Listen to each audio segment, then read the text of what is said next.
What's going on, watch fans? Welcome back to Forward Momentum. I am your host, Todd Searle. My guest today is a longtime friend and a person I like to refer to as the philosopher king of watchmaking. He has over 30 years of experience in watchmaking, with most of those years spent working in and supporting independent watchmaking. He is none other than Max Büsser of Maximilian Büsser and Friends. Max, welcome to Forward Momentum. Thank you so much, Todd. I was really looking forward to this, so let's go. I'm really excited to have you here. Obviously, you were a key component of my book, 32 Regrets. I interviewed you for that book. That's kind of when we really first started talking. Obviously, I'm a big fan of the work you do. But for the uninitiated, can you give a quick bio of Max Büsser? I think there are a lot of people who are familiar with your background, but just a quick synopsis of your experiences in watchmaking. Let's say watchmaking saved my life. It gave me a purpose, a family, and that was 32 years ago. Started at Horological. I did 7 years there when the whole watch industry was in a dire situation. There were 7 fantastic years. I did 7 years at Winston. At the beginning of when we relaunched the watch brand, this was 98 to 2005, the creation of Opus with a lot of great friends who've stayed great friends since. And at some point, a realization that I needed to do my thing. And my thing meant I needed to create what I believed in, 3D kinetic art, which gives time, and work only with people who share the same values. Hence, I called my brand M.B&F, Maximilian Büsser and Friends, and that was 18 years ago. Fast forward, we have created, and we're going to present in November our 21st caliber. 21 movements have been created. I said we would never be more than 15 in the company. I think we just hired our 50th today. It's terrible. And I have to say that I never imagined that I would be in such a happy place in my life as I am today. So I'm incredibly grateful. There were some really rough and tough years. There was, rocky moments. I never expected to be where we are today, and I'm very grateful. Absolutely. And if it's all right with you, I'd actually like to link people out to the SIHH video, the talk you gave about you never lose, or you never win or lose, you learn, because you talk about some of those hardships. And obviously you talk about them in a lighthearted way, but I know that they were extremely challenging and very formative. And I think those are stories that are relatable for everybody and that everyone can learn something from. And I've learned a lot from them as well. So I'm curious, you mentioned that, you worked with some of these great brands, you worked with some of the great independent watchmakers, and that led you to creating things that you believed in. Was it working at Winston that really solidified your belief that you could become an independent watchmaker? Or was that sort of a slow evolution from the very beginning of your time in the industry? Everything in your life concurs at a moment to bring you somewhere. You just don't know where it's going. And at Winston, when I took over, and I was very young, I was 31, and the company, the timepiece operation was virtually bankrupt. I had no idea I could actually save it. I had no idea I could actually build it. So first I learned about that. I learned that I had that in me. There was nothing which prepared me for that. But the whole point of independent watchmaking was the fact that at Winston, when I arrived, we were not doing anything. It was just subcontracting everything to everybody outside. And I told Mr. Winston when he hired me, we should have rare timepieces, rare diamonds and rare movements. The rare diamonds was a no-brainer. It was Winston. The rare movements was much more of a challenge. And therefore I started scoring Switzerland to meet all the independent watchmakers who maybe could actually work with us. And that's when I started meeting people like F. Pigeon, like Vianney Halter, like Felix and Martin from Urwerk and others. And I discovered human beings who'd created their own brands in a completely different time to today, where nobody gave an absolute damn about what they were doing, where not only did they never expect to make any money, they basically expected to suffer. It was part of the thing. It was, now, I'm not saying we're all masochists. I'm just saying that basically everybody I met was doing it because it was their calling. It was not a business for them. It was their life. And I was wowed. I was like, wow, this is incredible. You meet human beings who are completely inadequate, just adequation, that's French, with who they are and what they do. And that's exactly it. When you buy a watch from one of these independents, you're getting a piece of their life. And I fell in love with that.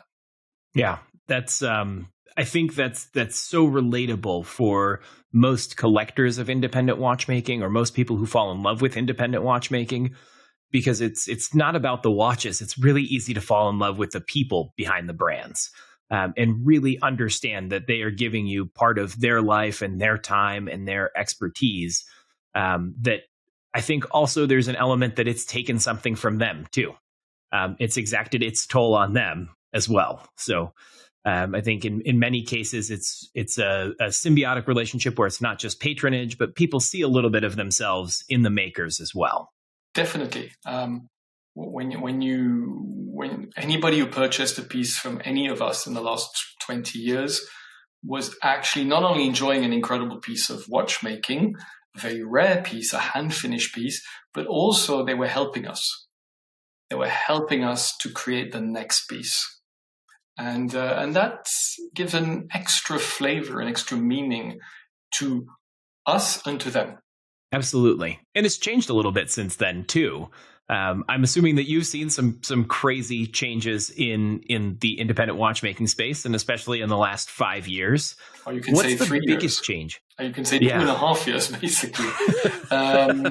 We went from, in my case, the company's 18 years old. I went from 15 years touring the planet, trying to find individuals who would resonate on the same wavelength as us and who had the means.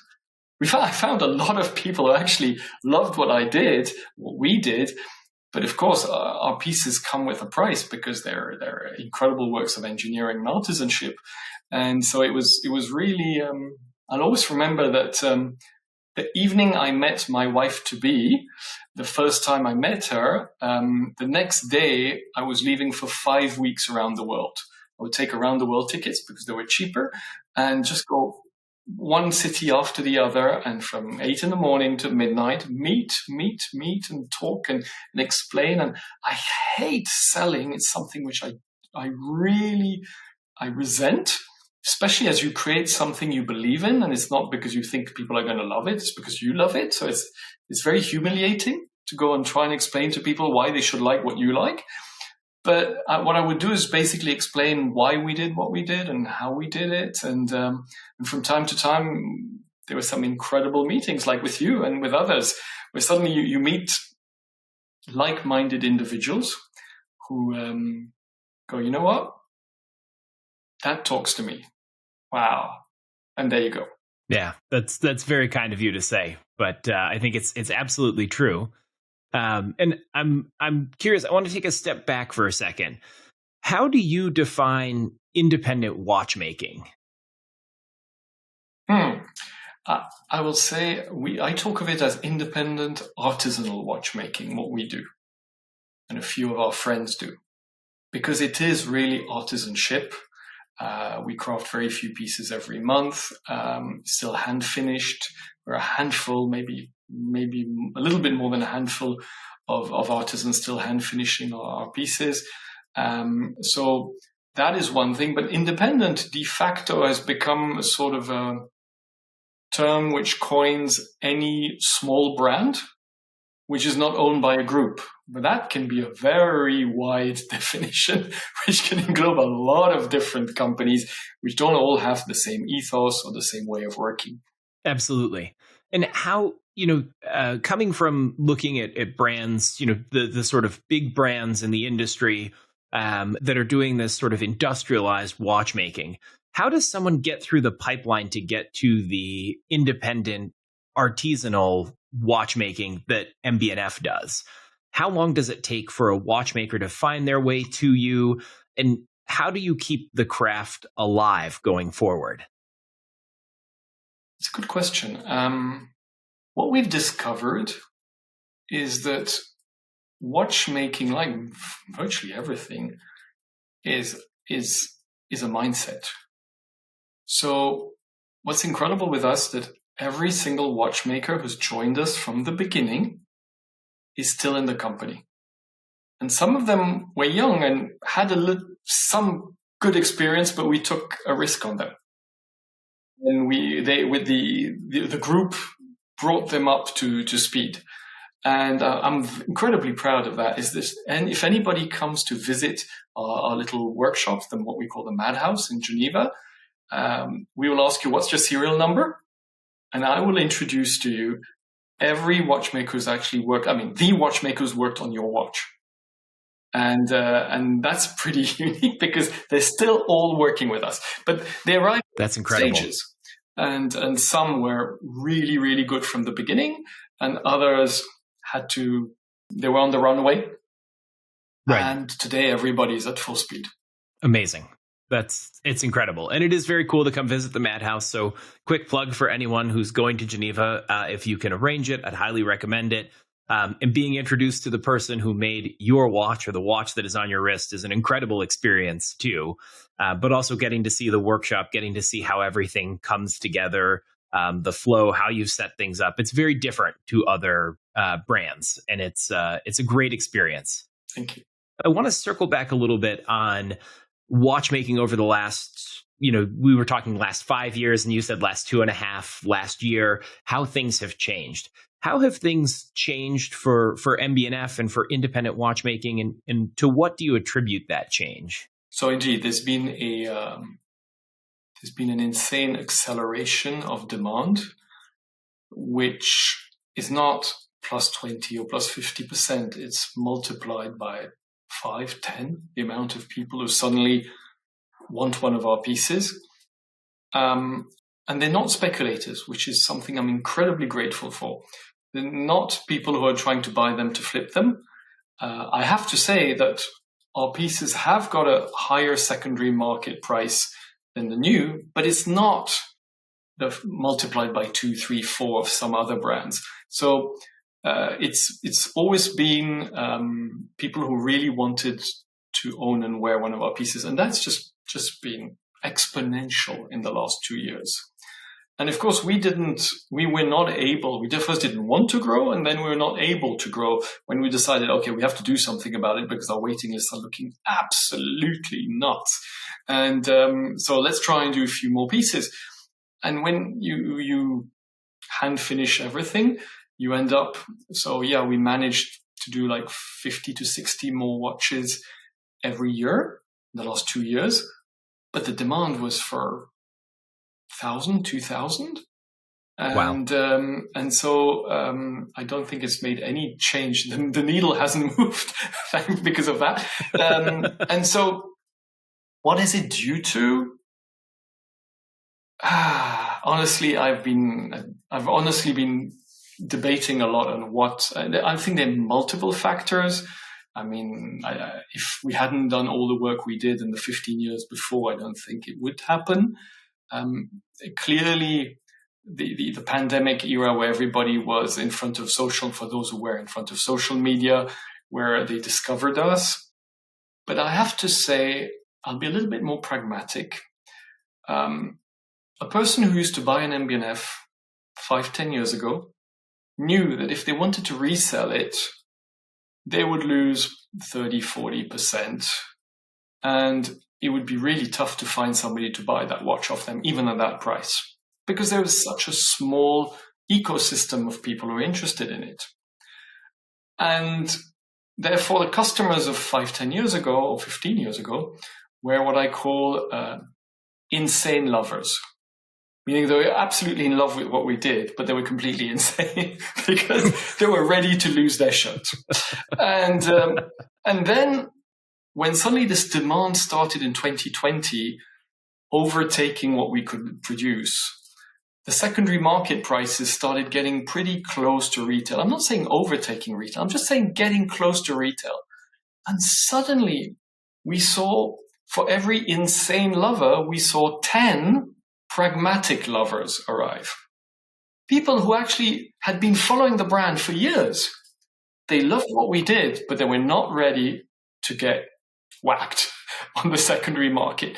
And then they said, wait a minute. If I buy that piece, I wear it for a few years, and I can sell it and lose, I'm going to say 5-10%. That's more than acceptable. And from one insane lover, we got to 10 pragmatic lovers. And that's without anybody else learning about the brand.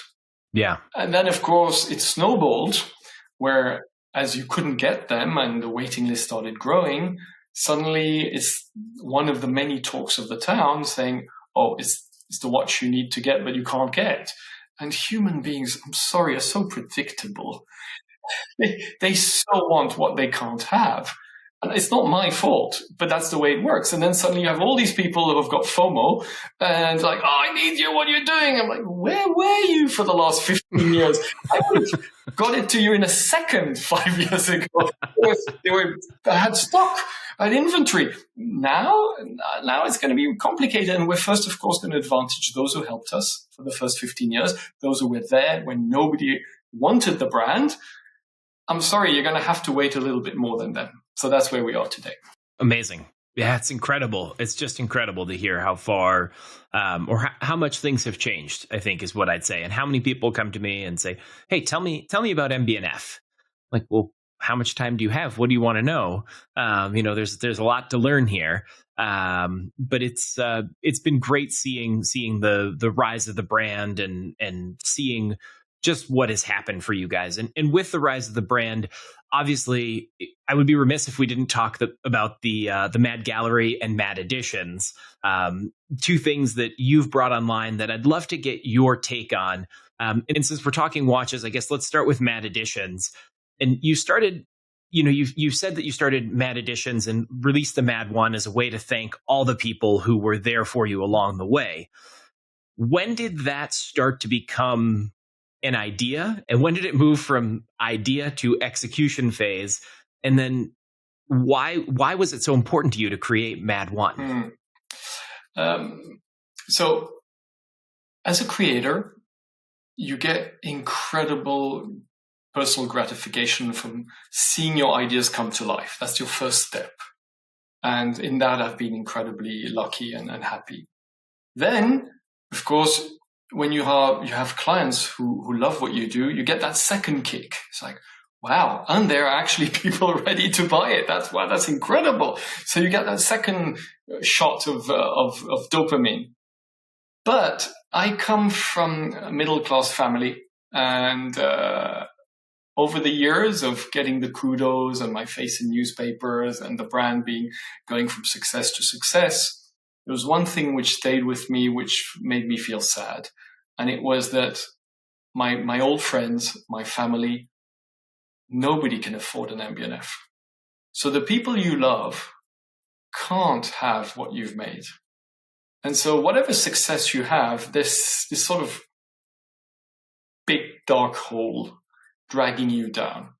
And I was thinking, I've always wanted to create, or since I created M.B&F at the beginning, something which could be at a price point that maybe more people, at least more people around me, could afford. And the M.A.D one, which the name came way later, the product M.A.D one came into my mind in 2014.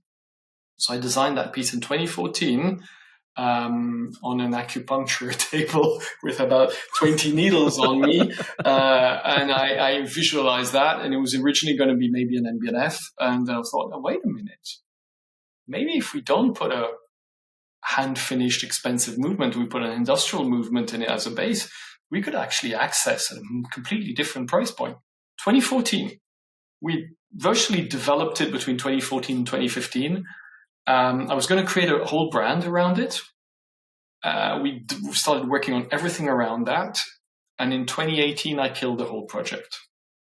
Why? Because I realized I didn't have enough time for M.B&F. I didn't have enough time for my family.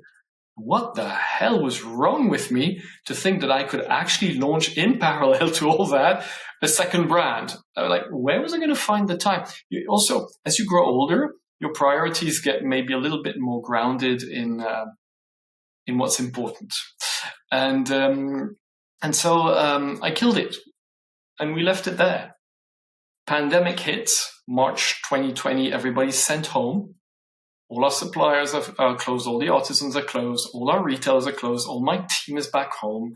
And we start doing frenetic Zooms between the team going, this is the end of the world. Nobody's going to buy a watch anymore. We're doomed. What can we do to try and survive this year? And in the middle of our brainstorming, one of the team goes, oh, we've got that watch, that cheaper watch. And I'm looking at them. Dude, do you really think it's the moment to launch a new brand when the world is disappearing? And while we're talking about this, I get this idea of like, you know what? Maybe if we don't launch it as a brand, but as an edition, because art galleries create editions of artists. So I will finance that string of work of yours, and it's a special edition just for my gallery. So we've got the M.A.D gallery. Let's try and do a M.A.D edition. And we start thinking about that. This is in March, when we think the whole world is going to stop. And April, May, business is actually pretty good. And June, we have like the best sellout in the history of M.B&F, and still 3/4 of our retailers are closed, and everybody's screaming. It was the month we came out with the H. Moser and M.B&F collab, and it was bananas over it. And I'm like, what is happening here? So then we realize, okay, this is probably not going to be a horrible year as we thought, or basically our demise. Maybe we should use that because we'd already started reworking on the project. Maybe we just use it to say thank you. Yeah. And it started off that way. And COVID has been an incredible accelerator of great, crazy ideas because I would stop myself on a certain amount of ideas thinking, no, that's just too nuts. I'm putting my company too much in danger. No, super high-end watch brand, which does incredibly hand-finished products at $150,000, comes out with a 2,900 Swiss franc or dollar watch, industrially made, especially if they're not looking to make more money. I mean, fashion brands have got the haute couture and then they'll sell you a t-shirt just to make money. That's not at all what we want to do. We definitely don't want to do that. And we're thinking, we're just going to put our whole company in danger by coming out with this. But you know what? We still want to do it. And that's how we started the M.A.D editions. And then it just snowballed. Social media discovered about it. We didn't talk about it. We just sent an email to every one of our tribe members and the friends, all the artisans we've worked with over the last, in those days, 16 years, saying, we created this watch. If you want one, feel free. This is the payment link, sort of. And then, of course, one or two of them put it on social media and the world went nuts. So then we realized we had antagonized all our fans. And I get it, because they basically lashed out saying, wait a minute, I love what you do. I will never have the means to buy an M.B&F. You finally come out with something super cool that I can actually afford, and you reserve it for people who actually can buy M.B&Fs. That's bad. And I was like, okay, right. I think you've got a point there. And that's why the year after we came out with the red, and we invented the whole raffle story, because I hate drops and making people queue in front of stores and things like that. And it's taken on a life of its own. Will it continue to have a life of its own? The problem when you open a door, a creative door, is that it's like opening up that, did you say the rabbit hole? Mm-hmm. Yeah. So I have just plunged down into that rabbit hole, and M.A.D 2 is in engineering. M.A.D 3 is design. M.A.D 4, and there are a few more ideas around all of this, so yeah, I'm just basically, like as I usually do, I'm just creating, and then we'll see when and how we can actually come out with. I mean, at M.B&F we've now got, I think, 9 calibers in the pipeline, going up to 20. You're going to say 2030. And so will they all come out? Maybe not. Will they come out in the order I thought? Maybe not. It's just, the whole point is to create. Right. And if we've learned anything from you, we can expect some crazy creations in this process and some very interesting stuff. I'm glad to hear that M.A.D editions will continue to have a life of its own, or may continue to have a life of its own. I think it's been a really fun addition and a really great talking point for the watch industry, and a really fun story, and an interesting project actually to come out of your own gallery. And I'm curious about the M.A.D gallery in your let's see here, gallerist might be the right word, approach to opening a gallery and giving a space for artisans who you think needed a space that may or may not have had their own spaces before. Yeah, so that was 12 years ago, the first M.A.D gallery in Geneva, 2011. I probably should really start writing the book or the books about all the stories of M.B&F, because I'm starting to forget how the hell did that idea come across. I know it was, the only thing is I remember is that basically it was my idea, going, why don't we do a mechanical art gallery? That was the first name, Mechanical Art Gallery, and where we would regroup kinetic art, mechanical art. It was as much a decoding machine, meaning it was me, as nobody, let's not forget 2011, we opened the day we launched Legacy Machine 1. So before that, it was Horological machines. So virtually nobody understood our horological machines. They were just way too out there for most people. And we thought, if we can actually curate really cool kinetic mechanical art and say, look at this. You like this? Well, this is the same idea that we're trying to do in watches. And it was like a decoding machine. It was also, it was a foray into retail, whereas I'd never done retail in my life. I'd never opened a store. We were totally clueless. The story is true. When we opened the store, we didn't have a credit card machine, and we hadn't even thought of ordering one. That's how clueless we were. And we just started curating artists we loved. And it gave me another great experience, is traveling around the world, meeting those artists, going from Seoul, Korea to Japan, down to Germany, and etc., and meeting all sorts of artists. I even went to Slovenia. I discovered countries. I couldn't discover individuals, as if I had the time for that. Which, when I think about it now, it's like, how did you even think that it was a great idea, and you're actually taking so much energy off trying to survive as M.B&F? But at the moment, it just seemed the right thing to do. So there have been a lot of M.B&F is an accumulation of knee-jerk reactions and weird ideas which I suddenly pull out of my hat, and I sort of think them over after I've done it. And then I realize, oh, that was not such a great idea, and that was a great idea. But if I think of it before, I'm not going to do it. So just do it. Yeah, amazing. And when you started the M.A.D gallery, obviously it was a way to help explain a little bit about what you do. Did it also come to you as a way to sort of help artisans who were maybe in a position that you were in with HM1, and to give them an opportunity to have someone explain their work as well, and get their name out there in the world? That happened later. I would love to say it happened in the beginning, but I would be lying.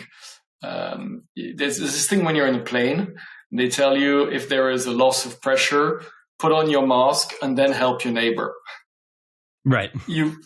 When you're in survival mode, I don't think, of course there is empathy, because it was built on empathy, M.B&F, but I really think the whole point of realizing after a few years, when M.B&F was starting to have a following and my life was less harsh, that's when I spent way more energy, and I got so much happiness of helping the artists and creators we were helping, because virtually all of them had no galleries ready to represent them, because normal galleries are not interested in that. When you sell paintings and photos, there is no after-sales service. There is no helping your client to set up that kinetic art piece, and shipping it is a nightmare, and assembling it is a nightmare, and etc., and making sure that it works in 10 or 5 or 20 years. And so most of these artists are shunned by normal galleries, and a few of them we've actually allowed to bloom and blossom, and that over the years has been something we're incredibly proud of. But it wasn't probably at the beginning. I wouldn't want to take that kudo at the beginning. It just happened as we continued. Fair. So you've sort of got 3 arms to MB&F now. You've got obviously the watches and watchmaking. You've got M.A.D Gallery. You've got M.A.D Editions. Are there other projects that you're working on at the moment, or other? Obviously, I'm sure there are other crazy ideas that you've had that may or may not have come to fruition, that may have just died on the vine. What else is out there in the brain of Max Büsser at the moment? Because our pipeline is so full in R&D, as much now in MB&F as actually even in M.A.D editions, if I come up with any new idea, my team is just going to look at me and say, okay, that's in 10 years or that's in 6 years. And you're like, ugh, no, I don't want to do this in 6 or 10 years. So I've started experimenting on other things. You and I, we've already talked about. I know I've already spoken a few times about my espresso machine, which is so cool. And I am talking finally with an Italian espresso maker who seems willing, but it's difficult. And I've had the door slammed in my face by at least 10 different companies before. We worked on an insane loudspeaker with one of the greatest loudspeaker makers in the world. But every time over the last 2 years, we're looking at the numbers of just the costs of machining the parts, which are, of course, normal loudspeakers, with a few exceptions, are rectangular blocks. And here I come doing like this absolutely insane sculpture. And whatever we do, the cost prices are just prohibitive. So now we've decided that we have to go and design something else, which would probably be not as extreme. So I'm working on that. It's also interesting to design with constraints, by the way. I love designing without or creating without constraints, but constraints make it even more. It brings even more pride, because when you start thinking, yeah, I could do anything is one thing, and I could do anything, but it has to be engineered at that price and so on. It's much more difficult. So there's this, and there's all sorts of other ideas. There are all sorts of ideas I want to create also for the tribe. I'm working on a really cool, for the last few years, by the way, pencil sharpener, which I would like to reserve for our tribe members, and we'll do a little edition, which I think is just so cool. And so I basically create, you've understood it, I create what I would like to have. I create what I would love to have on my desk or on my wrist or in my home. And I create with people who make me happy. I didn't realize that at the beginning. I've always thought, I said, I work with people who share the same values. And then I realized over the years, and it's just hit me in the last, I'm going to say a couple of months, how working with people you really appreciate makes you happy. And it's not only the act of creating, it's with. And that's the extra added bonus. Yeah, it's being with the people who bring you joy or make your work better, easier, more fun, more enjoyable. Yeah, it's amazing. And, just if I may for a moment, you guys have built a great team. And your team really embodies those values. And I really enjoy interacting with everyone on the team. From the moment you walk into the M.A.D gallery or the M.A.D house, just everybody has and I won't say it's brand, it's just human values, and people you want to sit and have a coffee with, and just talk about life, or walk up the street and get gelato with. If you're in Geneva, highly recommended. M.A.D gallery, Gelato Mania, must do. It's a good summertime activity if you're visiting. So, but you've really built a team that just embodies that sort of human spirit, and wanting people you want to spend time with and you want to hang out with and you enjoy spending time with. So kudos to you and kudos to the rest of the team for really taking on that challenge Thank too. you. I'm excited about the pencil sharpener, but it brought up a question for me. So as you design, I've seen some of your sketches and how you work to kind of move those sketches forward from the initial ones. Do you sketch in pen and paper? Do you sketch with pencil? What's sort of your first medium of attack? Uniball Vision Elite. This is my weapon of choice for the last 18 years. I buy them. I've got them everywhere. The market on those different colors, blue, green, red, whatever. They're everywhere, and just white pieces of paper which are everywhere around me. And I sketch. I used to sketch with pencils. But for whatever reason, because maybe I hadn't come out with my pencil sharpener yet, now I'm using those Uniballs, which are incredible. Yeah. Well, you've just tanked the market on those, so those aren't going to be available anywhere at any retail outlet now. Everybody's going to buy them; they're going to be sold out for years, waitlisted. So you might have to do a special edition of those as well. I should have actually so stocked them up before actually saying that publicly. Exactly. So you're going to have a little bit of time before this launches, so go out and do some shopping. Exactly. You've mentioned the tribe here too, and I want to kind of talk about an element of your brand that you speak about, but isn't necessarily the loudest part of MB&F, which is community. And you've really built, your brand and MB&F on community, and the gallery has followed that, and M.A.D Editions has followed that. Why is the element of community so important to you? That's a good question. Maybe if I look back, because I suffered so much as a kid from being lonely and not having people around me and friends and so on. Maybe that's one of the elements. Second, because in all humbleness, I realized at some point in my life that whatever ideas I have, they're just ideas.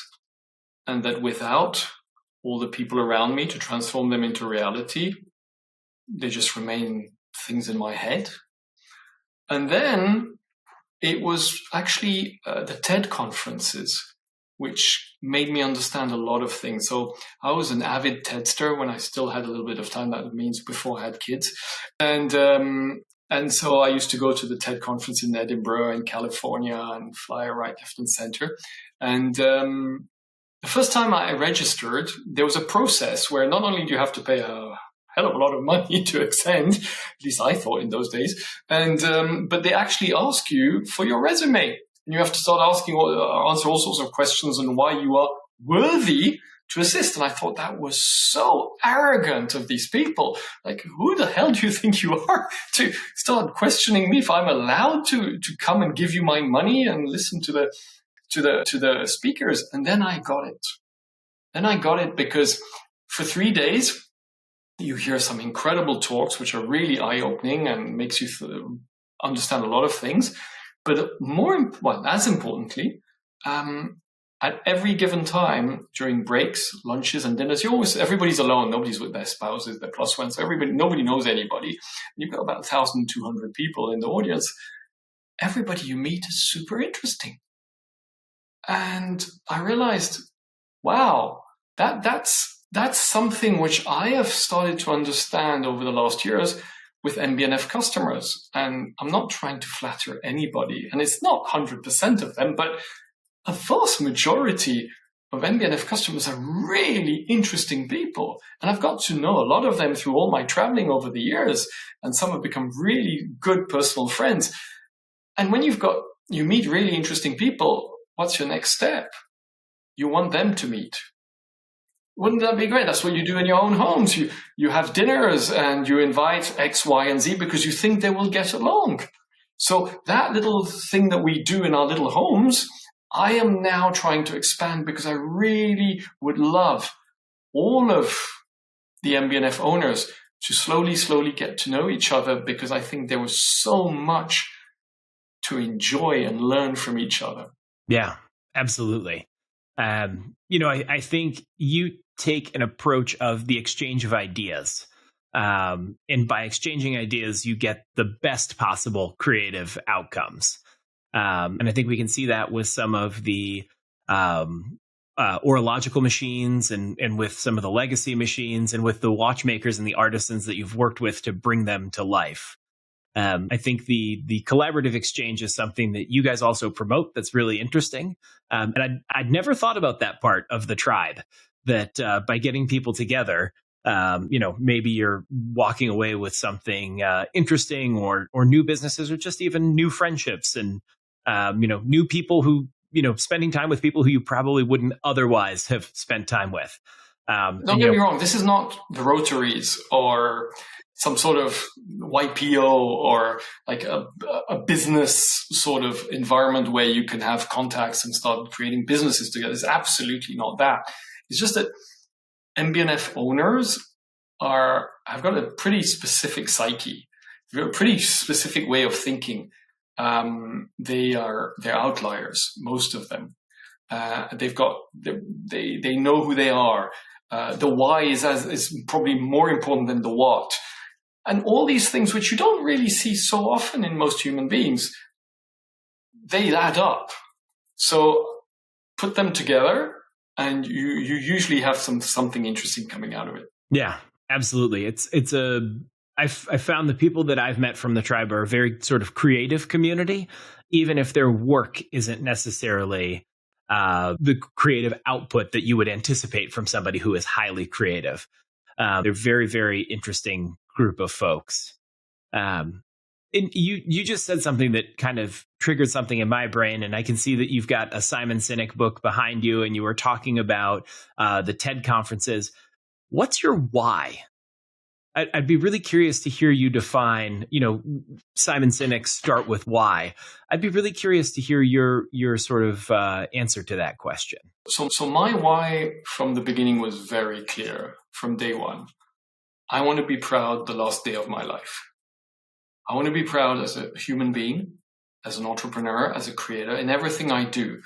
Basically, when the guy with the big hatchet, or whatever you call it, comes knocking at the door and he says, "You've got 2 minutes to live," I want to be able to look back and say, I did the best I could in everything I did. And I'm proud I did that. So now I can go, instead of being filled with regrets. And so that was the beginning. And that's basically what's animated me for the last 18 years. Of course, the company has grown. And 2 years ago, we actually did an exercise outside. We got a consultant who's really specialized, this great guy from Paris. And with Thibaut and Harris and Serge and myself, we got into a conference room, and he started, okay, let's start put whys on Post-its. And we started putting all the why MB&F exists. And I took a step back because it was not my place to talk at that moment. And he started putting all these Post-its on the wall. And the first thing which hit me, which actually made me so proud, and don't get me wrong, watchmaking saved my life. Watchmaking is my life. But I was incredibly proud that virtually none of those Post-its had anything about watches. But the why of MB&F is not about creating watches. And we very quickly, I think I'd suggested like half a day to try and find it. And in 25 minutes, we all agreed. The number one why of MB&F is to inspire people to think differently, to inspire people to be more creative, to inspire people to take risks. Because if you see what we've managed to do with such little means and such strong values and keeping to those values and creating so much, I'm going to say disruption, even though it's often seen negatively, in such a classical, in a conservative industry, and you can see what we've achieved. Maybe in your world, whatever it is, you can do the same. And one of the triggers was I get so many messages on social media, mostly LinkedIn, that saying, I can never afford one of your pieces, but I love your ethos. I love what you do. And I am trying to do the same thing, whatever it is, in my world. I am seeing things differently since I've listened to your interviews. I am trying to find my real me and my real why and going after it. And that's probably what makes me the proudest today, which is interesting because pride should come from having created these 20 incredible calibers. It is. But it's better if you inspire people. And then there was a second why, which normally you're not allowed 2 whys. You just have one. And then we're like, no, this is not enough. And we realized the second why is we create communities. That's coming back to what you were saying before. So we inspire people to think differently and we create communities. So since that amazing meeting 2 years ago, any wacky or not wacky idea we come up with has to fill those 2 purposes. If it doesn't, it's immediately taken out. If it does, then we go one step further and go and see if it is worth actually exploring it. And is there just on that point, is there sort of like a bin or a file folder of like discarded projects that were started and considered at some point, or does that live in like a mental catalog in your head? You know, the great thing about growing old is you forget stuff. So, yeah, I can't remember so many things which I actually had ideas of 2, 3, 5, 10 years ago. And sometimes somebody in the team was like, remember Max, we said about like, really? We actually said that? I just think growing old, there's a moment where your brain is like, it's a hard disk. A brain is a hard disk. So in my case, it's 56 years of data, which has been plugged into it. And it's got to a moment where I have to take something out if I'm going to put something in because I think it's completely saturated. So no, we don't write them. Sometimes I find an old paper which I've left somewhere. I'm like, oh, I have that, but it's and we've as we grow, it's not about growing older. As we grow, our creative process grows also, and maybe a product. I mean, if I look at my HM1. Which was the most important watch of my life in 2005 when I was working on it, the watch which was going to define my brand, me. If I look at it today, oh, wow, okay, I would most probably never create that today. But that was in 2003, I drew it, the first sketches. That's 20 years ago. Now, if you look at everything we've done, I want to explore other territories. So sometimes old ideas should just stay that old ideas. They're not relevant anymore today. Yeah. And you change as a creator as you move forward, right? Something that was really important to you at the beginning might still be important to you, but it doesn't have the same significance that it did when you created that first piece or took that first risk. Exactly. Everything kind of is a little fluid in the creative process, I think. But I think one of the cool things too with MB&F is that you can see that evolution and the sort of thought process. And when you look at the collection as a whole, you can kind of see the growth and the attempts and the we went this way, we came back to this. There are constants within the design language that I think is very cool to see all the way from HM1 until HM10, where we are today. And how many legacy machines are there now? So there are 11 HMs because there was HMX in the middle of that. Oh, yes. And there are 9 legacy machines. So that's 20, yeah. Okay. Yeah. So across all 20 pieces, there's still an element of that same design language and that same creativity that's there. And it's just cool to be able to see that. And one of my favorite things is the people that you have continued to work with since day one. People you met when you worked at Jaeger, Eric Coudray, for example, being able to say, when you were young, hey, let's do something together. And it's a really, I think it's a really relatable story for most people where, you meet somebody, you're working together in your 20s and you say, yeah, absolutely. One day we're going to do this thing together. And how many people actually get the opportunity to come back and work together and do the thing they say they were going to do? So kudos to you. And it's cool to hear those stories and see that the people who were around, 30 years ago, 28 years ago are still around today. It's awesome. Max, thinking just about your time, I want to be really respectful of your time here. I know you've got another meeting to run to. I kind of want to jump into what we call the rapid fire round, which is where we get into just a few questions about watches and watchmaking. 4 questions for you, fairly straightforward. The first one being, do you feel a pull to protect watchmaking? Very much so, but not as a professor. Okay. I really dislike giving talks about watchmaking. I don't think it's my position. I'm not a teacher. I'm not a professor.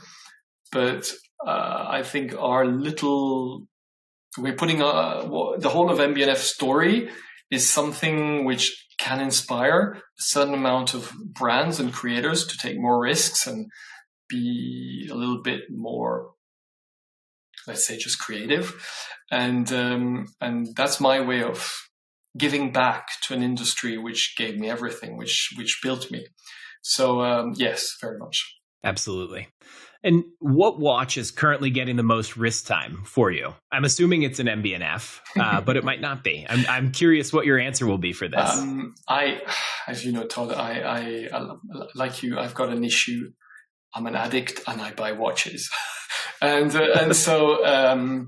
But I always buy crazy pieces, which they don't have to be expensive at all. Actually, it's better if they're not expensive. But but the watch which has by far had the most wrist time is my Legacy Sequential, which I'm wearing now, and which got the Aiguille d'Or last year.